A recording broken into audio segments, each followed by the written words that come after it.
Hello, everybody, and welcome to another edition of Live TV Ratings Talk. I'm Brandon Thurston, broadcasting live and on demand from Buffalo, New York, where it's sunnier than it usually is here in Buffalo. The Showbiz Daily data is just appeared before my eyes. As my script is boom. This is really just happening right now. So we do have AEW at number 3, college basketball on ESPN, tying with the same demo rating at number 2, and Don Lemon tonight, my man Don, at number 1 on CNN. Hours before the news broke that, this is actually at 11 o'clock. Oh, that makes sense. Okay, at 11 o'clock as Russia has invaded Ukraine, the CNN coverage. I was watching that last night. So there's the Showbiz Daily number. I didn't have it. I don't know when we were going to get it, but there it is. So we can talk about that as it goes on. But the big news, AEW Dynamite. Oh, this isn't refreshed. See, I have to run home from my day job and get all this information in place. So we're gonna go through things a little bit on the fly as we see the slides updating before our eyes.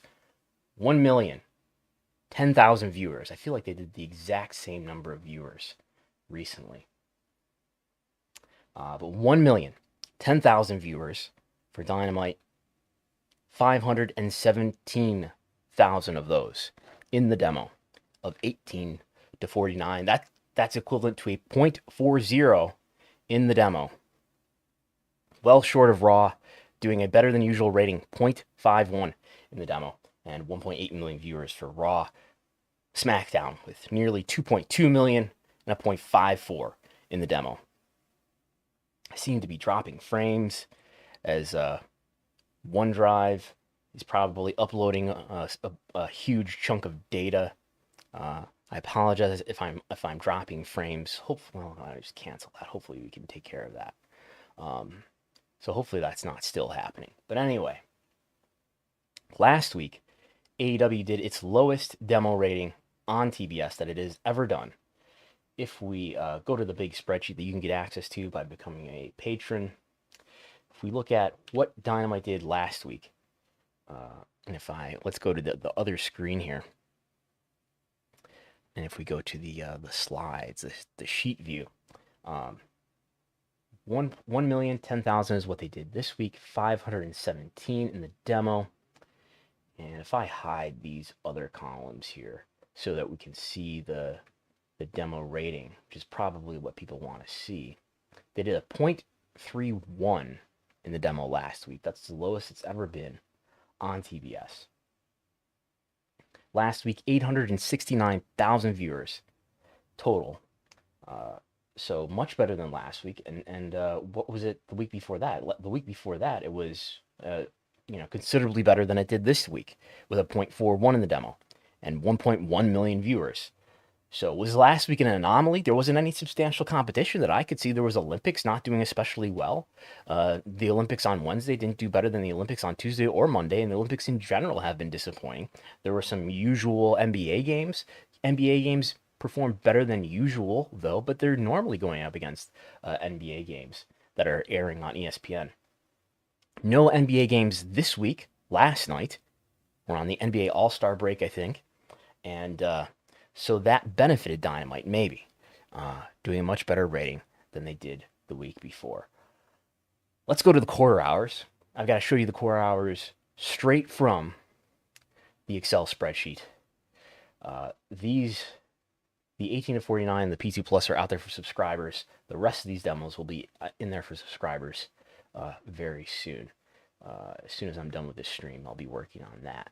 What we have, if we look at the big chart here, if we make this a little bigger, we have the opening quarter, as usual, the most viewed, over 1 million, 1,088,000, 1,088,000, and it's a slow attrition from there. I don't know what the Big Bang Theory did this week. Big Bang Theory last week was the least viewed 7:30 Big Bang Theory since Big Bang Theory has been serving as a lead-in for Dynamite.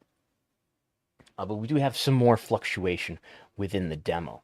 And in fact, you know what we could probably do here is I sometimes want to look at just the demo on this scale. So if we made this limit, let's say like 800, let's try 800 so we can get a little bit more of a view of the demo. That's still pretty flat. What if we say 700 on the top, 400 on the bottom? That's 700 on the top, 700 on the top, 400. This is becoming an Excel class. I apologize, but here we go. So we can see the fluctuation a little bit more if we kind of zoom in, which is what we've done here. You can see the dotted line, the dashed line underneath the solid green line, showing the composite last 4 weeks trend, and usually starting out strong. Not especially this week relative to the rest of the program. I would say what stands out here is that quarter one doesn't look to have done especially well relative to recently in terms of the trend, at least. But we do have this quarter here that involved the Jericho and Eddie Kingston live promo. That seems to have done better than I would have expected if I was just looking at this dotted line that tells me what the last 4 weeks were like. Main event did about on target for what you would expect between Bryan Danielson and Daniel Garcia of Buffalo, New York, who I helped train, full disclosure. So is there a lot to take away? Anything else to take away here? This Q3 seems to have done better than I would have expected, which had the MJF promo in it. That has been getting rave reviews, I hear. I did watch it. So there's those things. We do have, I don't know if we have anything. Oh, wow. That color should not be that color. We've got chart mayhem here. So if we just look at the table here, as far as quarter-to-quarter growth, Q3 had the best quarter-to-quarter growth. So I would say that's a credit to the MJF promo here, where in almost every demo, and we're looking at, you know, how many demos here? 11 different breakdowns of the viewership. And in, what is that? 8 out of the 11, the quarter that saw the most growth sequentially was the MJF live promo quarter. So a credit. I've not looked at this before. I'm looking at it right now, to be open. But I would say that's a credit to the MJF quarter. Yeah, that's what I see. Just looking at this real quick. Again, this full breakdown and charts across all of these demos will be on the Patreon, as it is every week, for Dynamite and for Rampage. Lately, I've been getting some WWE quarters. I don't know if that'll be a regular thing, but all this stuff will be on Patreon, which is the only place to get it in this level of depth, as I sell you something. So this is just showing that Big Bang Theory was the lowest that it's been so far last week, since it's been a lead-in.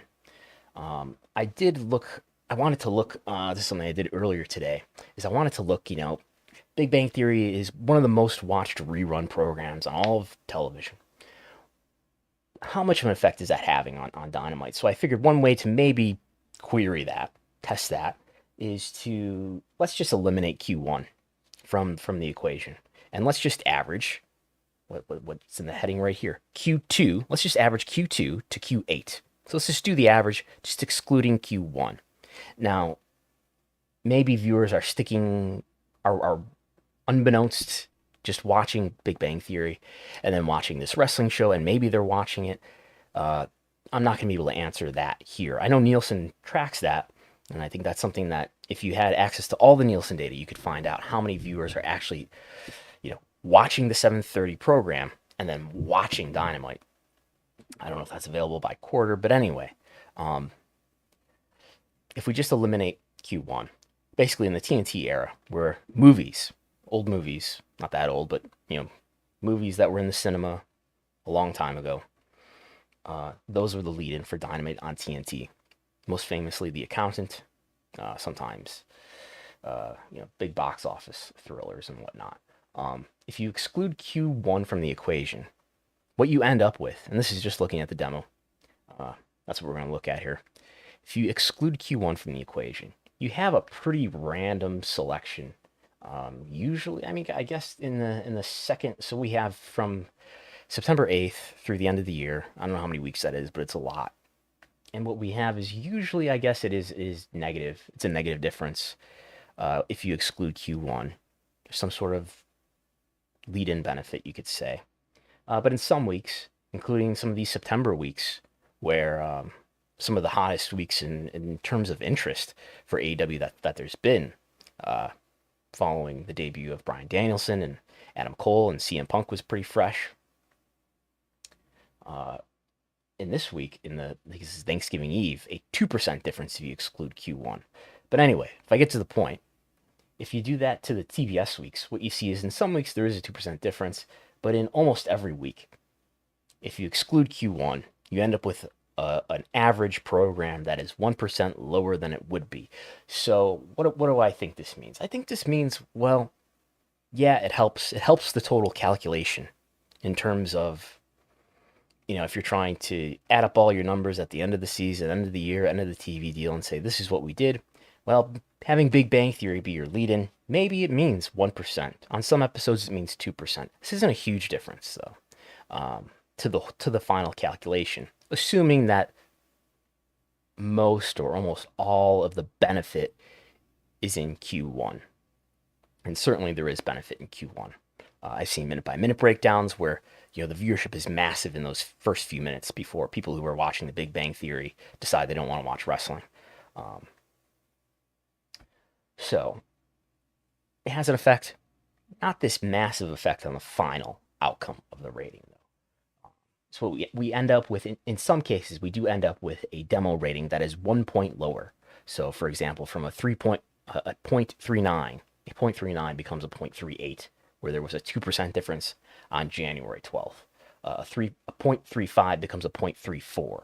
But we don't have like a 0.31 becoming a, I'm sorry, we don't have something like a 0.40 if you took away Q1 would have been a 0.35 or something like that. It's not this extreme difference.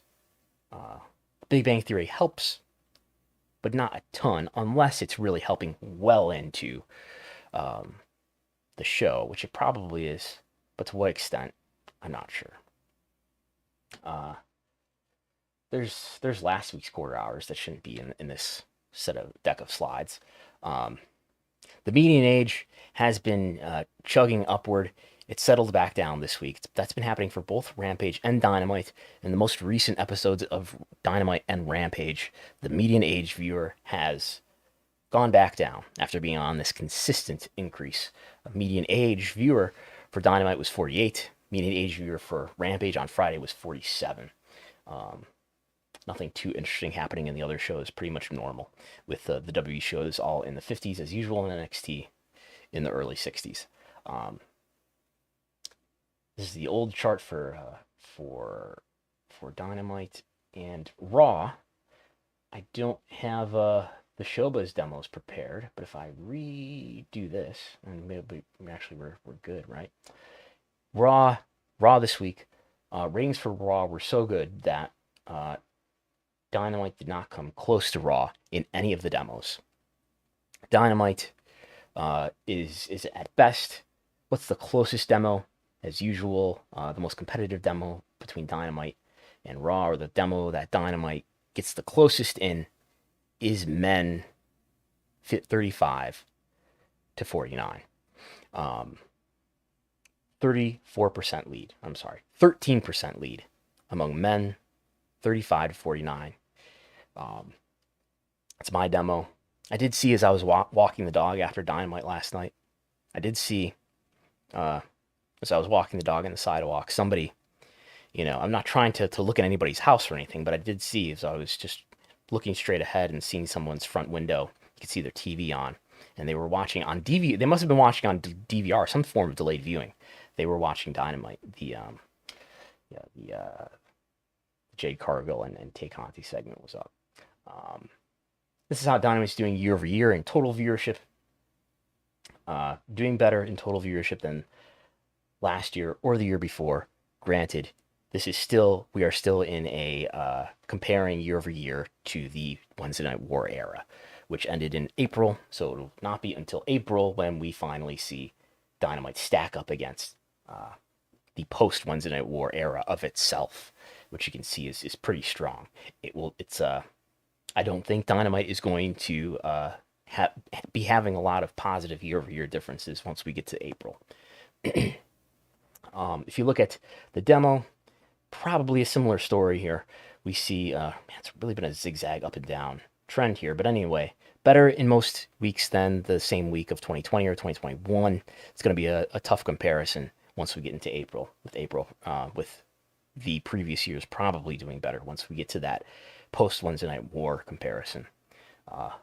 The big red and blue chart showing how much of a lead Raw and SmackDown have in the same week versus Dynamite, still pretty stable for Raw. Raw holding up pretty well as we're on the march to WrestleMania, and SmackDown, if anything, growing a little bit in the last several months.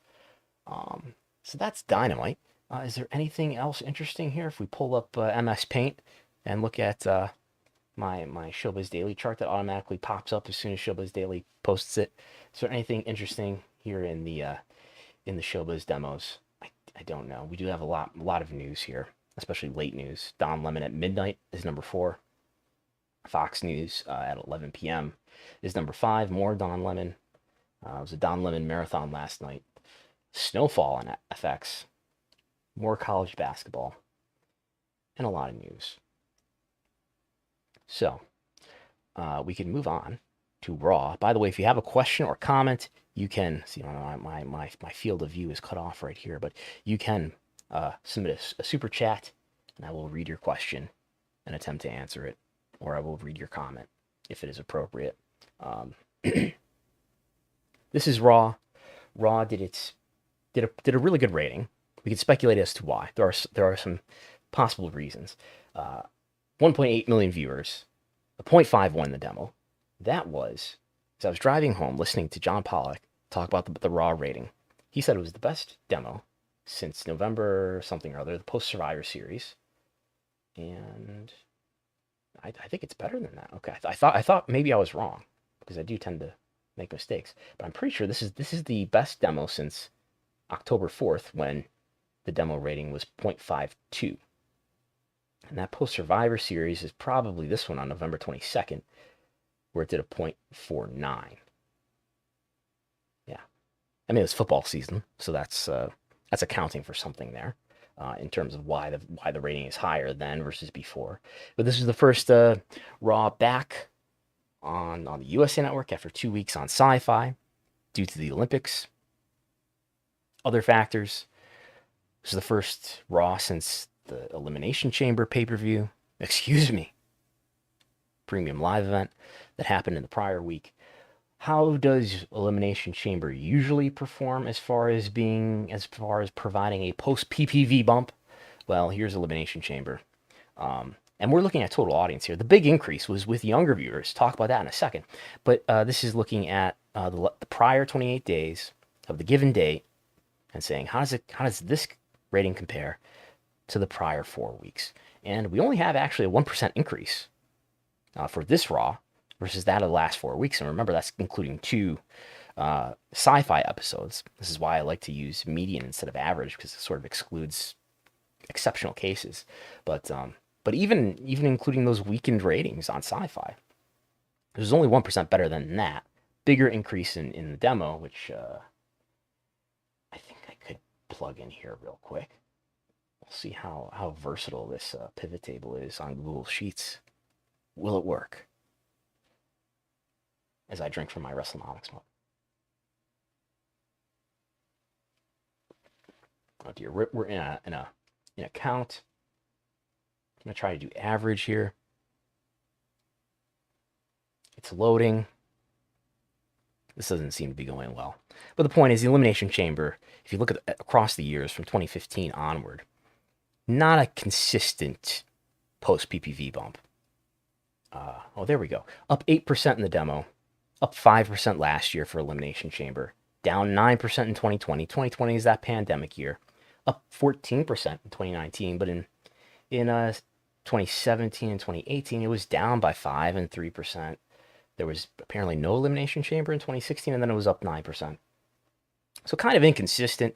Maybe I would say, as a whole, I would expect a single digit, maybe a low single digit increase.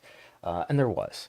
Now, where were viewers for Raw, especially on the increase this week versus prior weeks? Well, I have a spreadsheet for that. And if we look at this column right here, this tells us, up 1% versus the last 4 weeks in total viewership. The demo up 8%, as we just discussed.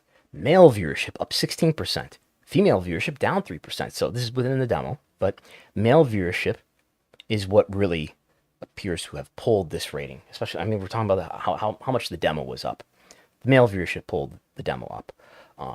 Female viewership slightly pulled it down. And look at this, younger viewership skewed high as well. If we look at P18 to 34, that was, let me highlight that again, that was up 19%. On the male side, it was up 29%. On the female side, it was up 5%. In the older half of the demo, see what's actually down here is the older half of the women 35 to 49, the older half of the key demo among women, which was down 6%, which is ultimately what's causing this F18 to 49 to be down 3%. Because the F18 to 34 was up 5%.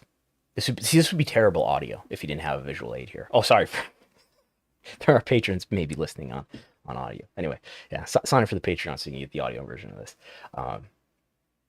So really skewing male and younger people checking this out. And I've said before here on this program that I think when there's news, when there's something newsworthy, like if it's the debut of CM Punk, if it's turmoil at NXT, people checked out NXT. If it's the NXT 2.0 relaunch, people checked out the NXT 2.0 relaunch. And those episodes, if my memory serves me correctly, skewed young.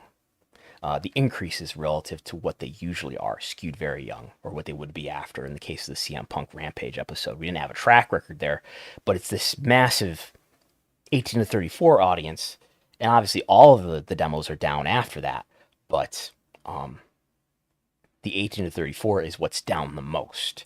So it's the younger audience, I believe, that for them to check something out live, it requires something kind of newsy and something important.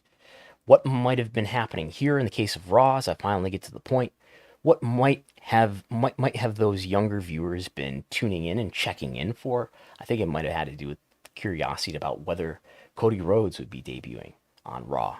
And I understand, I don't expose myself to too much Raw, but I understand The Miz was teasing the notion that Cody would be there, but he did not appear. So maybe Cody helped drive viewership up by not even appearing.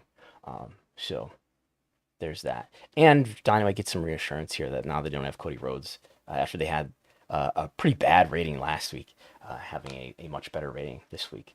So they will survive without Cody Rhodes, apparently. Raw swept among cable originals, hour 1, 2, and 3, occupying the first, second, and third slots in the demo among cable originals on Monday. Tucker Carlson coming the closest with his 0.32 demo rating. This is the quarter hour breakdown for Raw.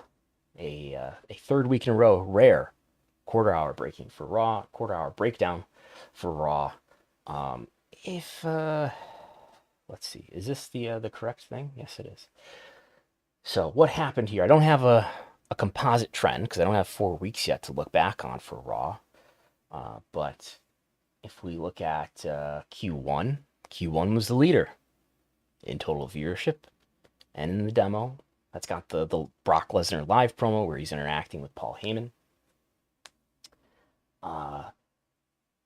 We just don't have enough data here to say how normal is that. Is Q1 usually the leader? We know that the third hour performs the worst, and that hour 1 and hour 2 perform a lot better. So I don't know.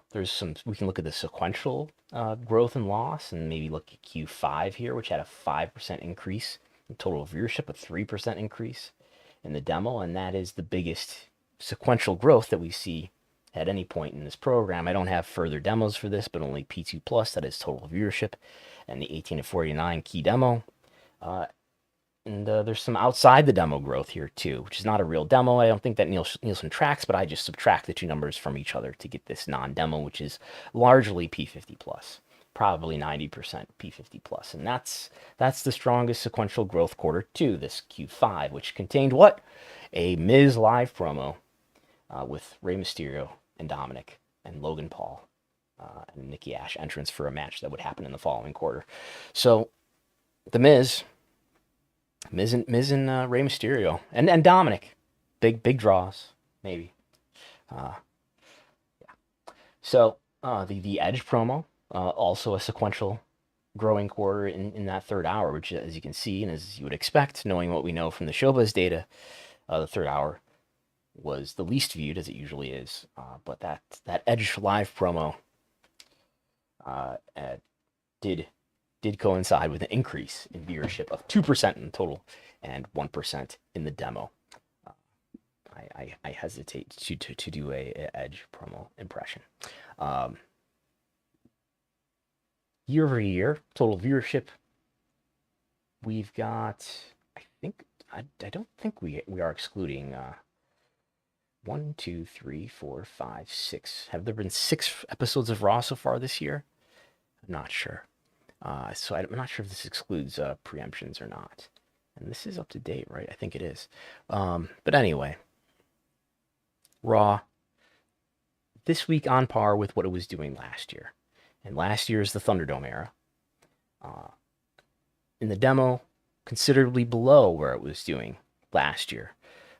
In the demo, we don't have hardly any week where there's a positive year-over-year comparison for Raw so far this year. Not even the post Rumble, which is probably what this spike is here, without looking to check. NXT also back on USA Network after being on Sci-Fi for 2 weeks. This is a living table that will automatically update. And here's NXT up 1% versus the last 4 weeks, down in the demo. I believe, what did it do for a demo rating? It did a 0.12 in the demo.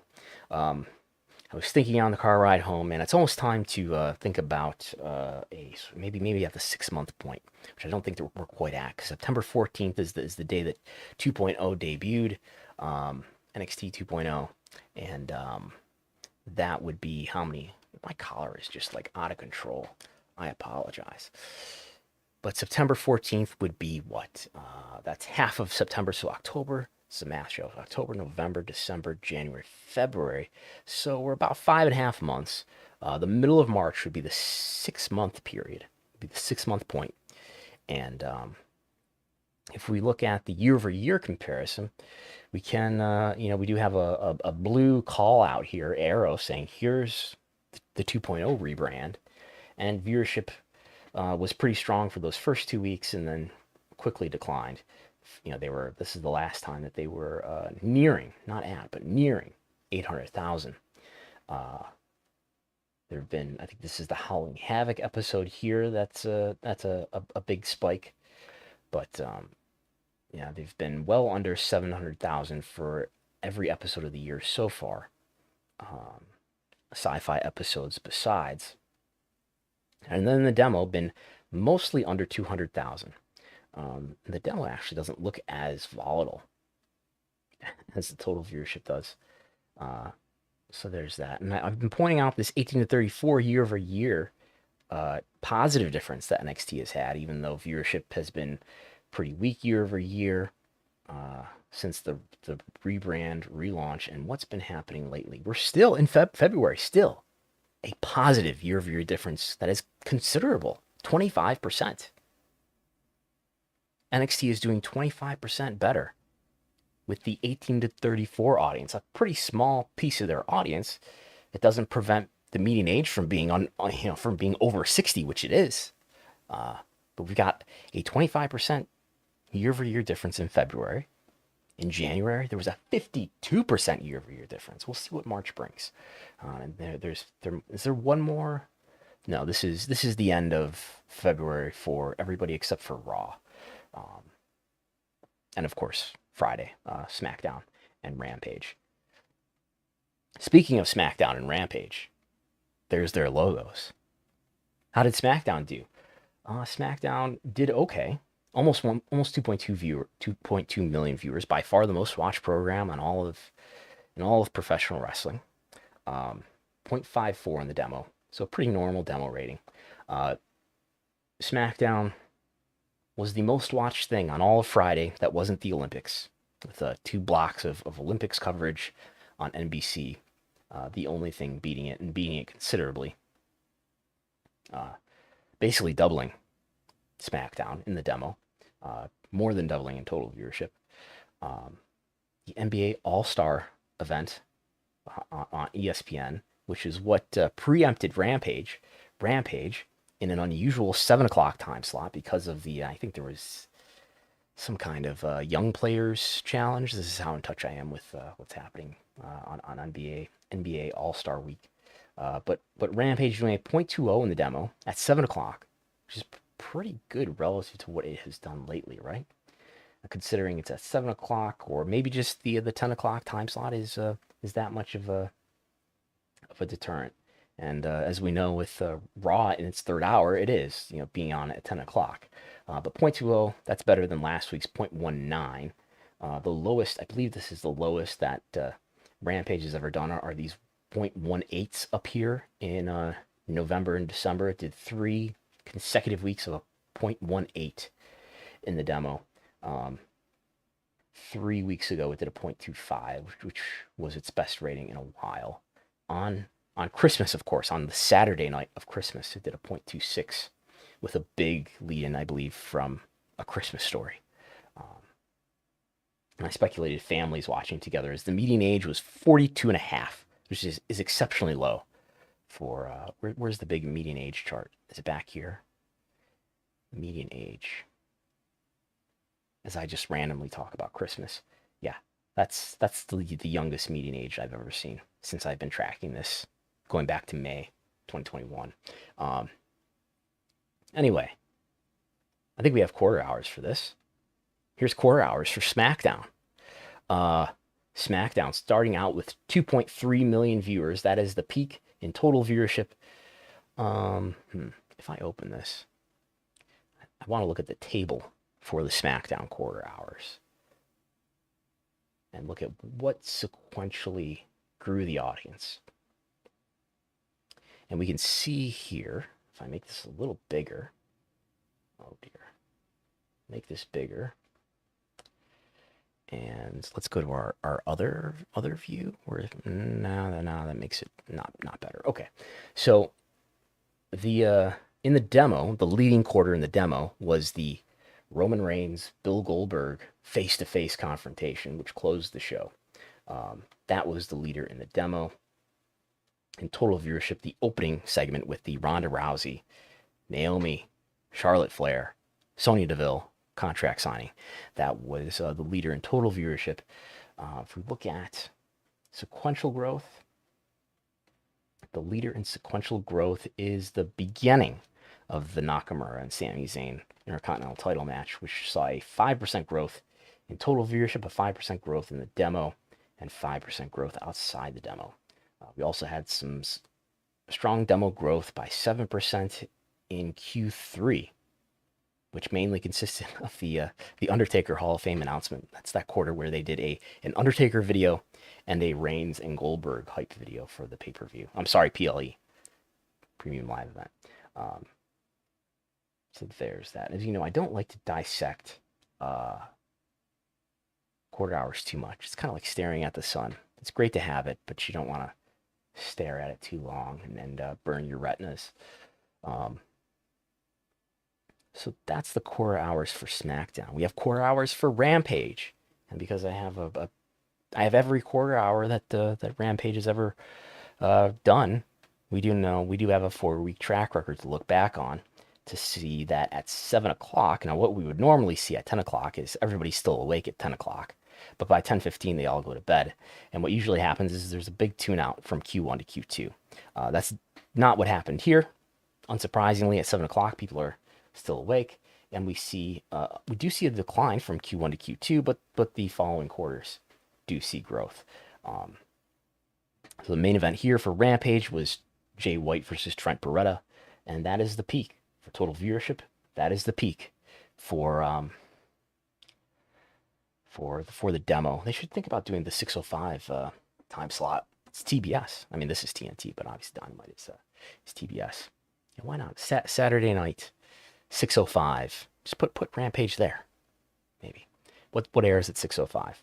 I think I had speculated that's where it would end up way back when, before the Rampage time slot was announced.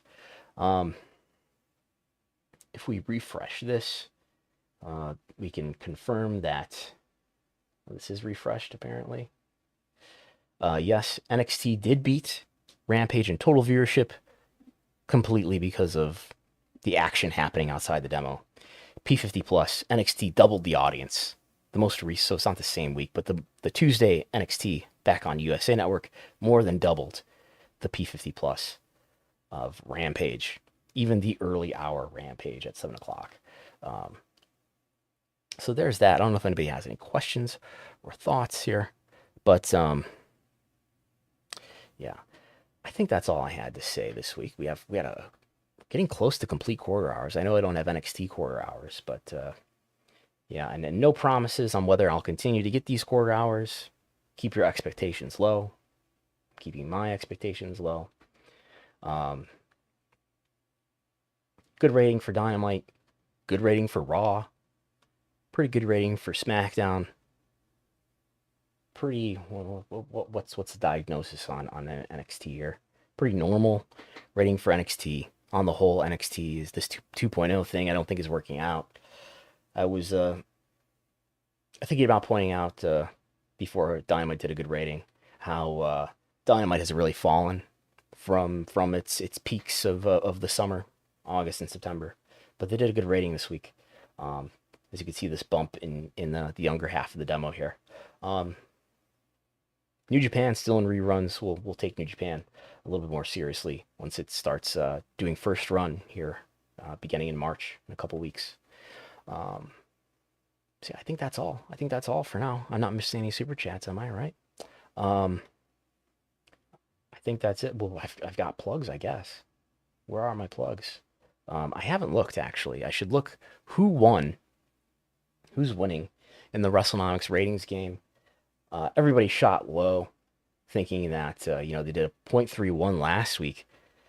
I predicted a 0.36. If I look in the post-wrestling Discord in the Wrestlenomics channel, and I see the actual result, the leader is still Big Phil Combo. I'm still number 2. Number 3 is Chris Leone. Number 4 is Chris Elliott. Number 5 is Neil Flanagan. Number 6 is Funk Soul Jamie. We've got roughly the same order here. Maddie B has fallen. Joycey is at number 7.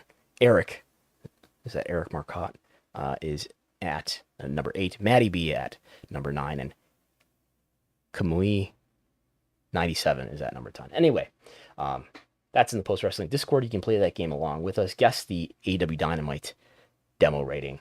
I'll be back here every Thursday. I'll be back on Sunday with Chris Gullo, yelling at him and things of that nature about the professional wrestling business. That's Sunday at 11 a.m. I had a dream that he wanted to schedule it later, but for some dumb reason. But no, 11 a.m. is the normal time slot while we're not in football season. There's merch at store.postwrestling.com.